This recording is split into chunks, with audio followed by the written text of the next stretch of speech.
তো কালকে যদি হেমন্ত মুখোপাধ্যায় পুরস্কার দেবকে দিয়ে দেয়, যে যদি বলে যে তার সমস্ত শিল্পকর্মকে সম্মান দিয়ে আমরা হেমন্ত মুখোপাধ্যায় পুরস্কার, প্রথম হেমন্ত মুখোপাধ্যায় পুরস্কার দেবকে দিয়ে দিয়েছি, তাহলে কি সেটা জাস্টিফাইড হবে?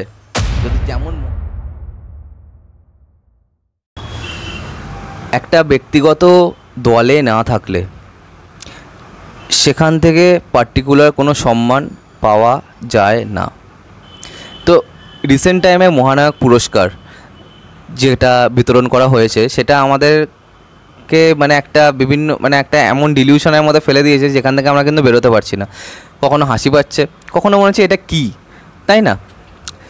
তো আমি বলতে চাই যে 2022-এ যখন আমি একটা ভিডিও বানিয়েছিলাম, তখন আমার একটা অন্য চ্যানেল ছিল, সেখানে সোহমকে যখন দেওয়া হয়েছিল মহানায়ক সম্মান এবং জিতকে দেওয়া হয়নি, তখন সেটাকে নিয়ে অনেক বড় বড় কথা হয়েছিল। এবং জিৎ মাদনানি এই মানুষটা ইন্ডাস্ট্রির জন্য যা কিছু করেছে, আমার মনে হয় তার জন্য অ্যাপ্রিসিয়েশন তো তিনি পেয়েই থাকেন, ঠিক আছে, কিন্তু তার জন্য আমার মনে হয় যে কোনো পুরস্কারই কিন্তু তার যে অবদানটা সেটাকে মাপতে পারবে না, সেটাকে অ্যাপ্রিসিয়েট কিন্তু কোনো পুরস্কারই করতে পারবে না। এখন যে জায়গায় তিনি দাঁড়িয়ে আছেন, হতে পারে তার অনেক দিন ধরে হিট নেই, হতে পারে তার ব্লকবাস্টার নেই, কিন্তু জিতের যে ইম্প্যাক্টটা ইন্ডাস্ট্রিতে সেটা কিন্তু বহাল থেকেছে। কেন কি, জিৎ যদি হলে হিট নাও দেয়, সেই বলে না, বলিউডে বলে না যে শাহরুখ সালমানের সিনেমা যে টাকায় ফ্লপ হয়, ছোটো ছোটো নায়কদের সিনেমা সেই টাকায় হিট হয়। তো এখানে দেব আর জিতের ব্যাপারটাও ঠিক সেরকমই হয়ে গেছে। এবার জিতকে পুরস্কার না দেওয়াটা এখন আর কিছু সেরকম মনে হয় না। এখন মনে হয় ঠিক আছে, জিতদারকে তো আর জাস্টিফাই করা যায় না যে পুরস্কার দেওয়া হলো কি না হলো সেই ব্যাপারটা নিয়ে। কিন্তু রিসেন্ট টাইমে যাকে পুরস্কার দেওয়া হয়েছে সেটাকে নিয়ে কিন্তু একটা রীতিমতো একটা হাসির খোরাকের সৃষ্টি করেছে। যদি আমি বলি যে নচিকেতা যেরকম বলেছেন যে তাকে মহানায়ক পুরস্কার কেন দেওয়া হলো, সেটাকে তিনি আবার জাস্টিফাই করেছেন। প্রথমত তো এইসব সোশ্যাল মিডিয়ার বা এরকম বিতর্কে কোনো কথা বলাই উচিত না। নচিকেতার মতো একটা এত বড় শিল্পী যদি সেই কথাটা বলেন, তো সেটা একটা হাস্যরস উদ্রেক করছে। এবার নচিকেতা লিখেছেন বা তিনি বলছেন যে তাকে দিয়েই ধরা হোক যে শুরু হলো যে মহানায়ক সম্মান দেওয়া, এবং তার উপরে তিনি লিখেছেন যে মহানায়ক সম্মান পাওয়া মানে যে কিন্তু কেউ মহানায়ক নয়। এই যে ব্যাপারটা, এই কথাটার সাথে আমিও কিন্তু একভাবেই সহমত, ঠিক আছে, কিন্তু মহানায়ক কথাটা যেখানে আছে, মহানায়ক, ঠিক আছে, তখন কেন অ্যাক্টিং ডিপার্টমেন্ট থেকে না দিয়ে একটা সঙ্গীত শিল্পীকে দেওয়া হবে? যখন নায়ক আছে তাহলে তার জন্য হেমন্ত মুখোপাধ্যায় পুরস্কার করা উচিত ছিল, যখন একটা সঙ্গীত শিল্পীকে দিতে হবে।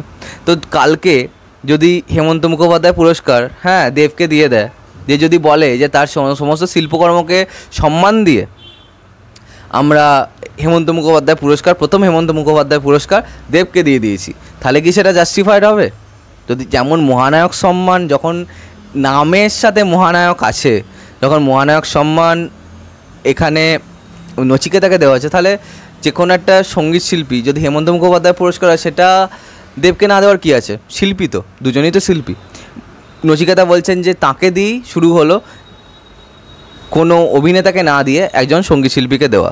এই যে ব্যাপারটা পুরোটাই একটা লেম ব্যাপার, খালি একটা দলের ঝান্ডা ধরেন বলে তাকে দিয়ে দেওয়াটা। এছাড়াও আরও অনেক যোগ্য মানুষজন ছিলেন আমার মনে হয় এখানে।